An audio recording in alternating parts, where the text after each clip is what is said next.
Hi, I'm back. I moved, obviously, but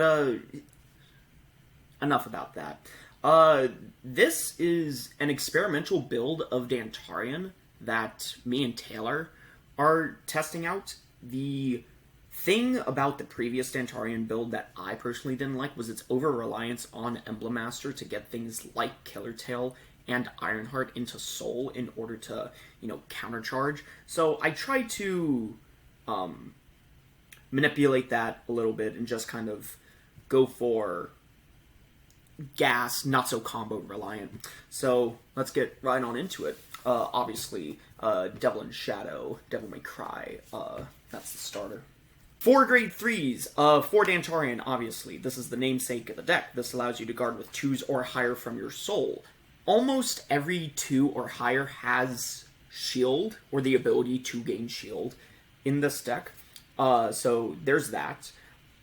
When your opponent's rearguard is retired during your turn, you can Soul Charge 2. We are playing Phantasma Executioner, which allows that skill to come up. It usually doesn't, but still, Soul Charging 2 is nice. And then whenever a 2 or greater is put into your soul, 3 of your units get 5k.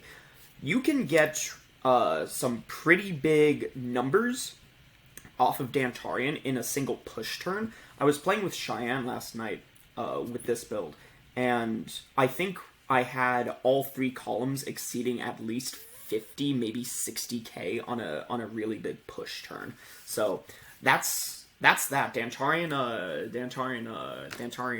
looking real nice. A 4 number of terror. It moves things to soul, draws you 2. It's 10k shield as well. So number of terror is not leaving a Dantarian deck anytime soon. 2 Oster Heater. I think I put this in after somebody brought it up. This allows you to enable loops in Dantarian, which is really nice, especially in Standard. So if you have this in Soul, if you have 2 in Soul, realistically, maybe 1 in Drop, but the point is that for a Counterblast and a discard, you can take 2 cards from your drop zone, put them into your Soul, and then Oster Heater goes to your hand. Or that's the first thing to happen first. But what can happen is you have the Oster Heater in hand, you have the Oster Heater in Soul. You put the Oster Heater in drop zone, the Oster Heater from Soul goes to hand, and then you can just put the second Oster Heater and any other 3 or greater that has shield value, put it into your Soul. Dantarian will trigger twice, so that's plus 10k to 3 units, realistically. And then you can just keep doing that for about 5 Counterblast, 50k to 3 units. That seems pretty nice.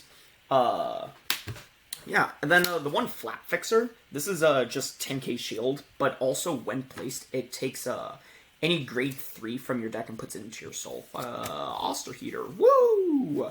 Yeah, it's pretty nice, On to grade 2s, this is kind of where everything starts getting a little bit more experimental. We're trying out the Amon package. We are playing the Fu Genlin as well.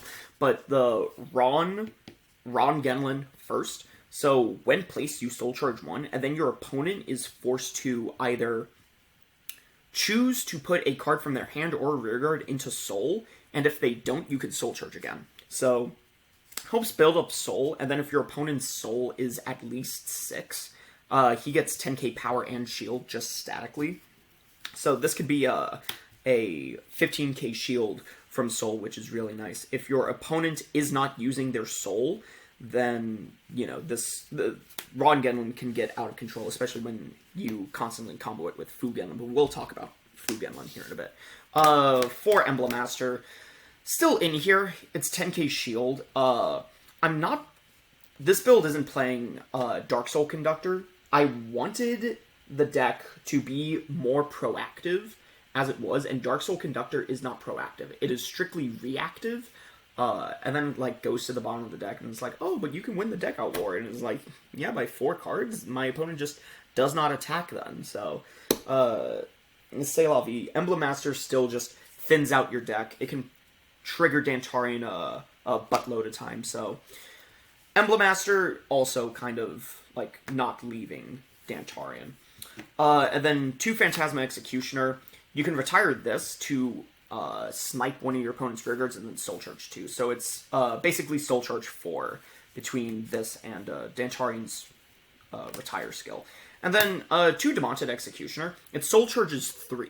That's really kind of the big thing about this. It's Soul Charges 3 because there are times where it's like, we didn't have enough soul to guard or really do anything, so just being able to Soul Charge 3 is really nice. Grade 1s for Fugenlin! Fugenlin's actually kind of nuts. You can use its skill to put a card from your hand into your soul, then you draw a card, and then your opponent basically does the same thing, which is really nice.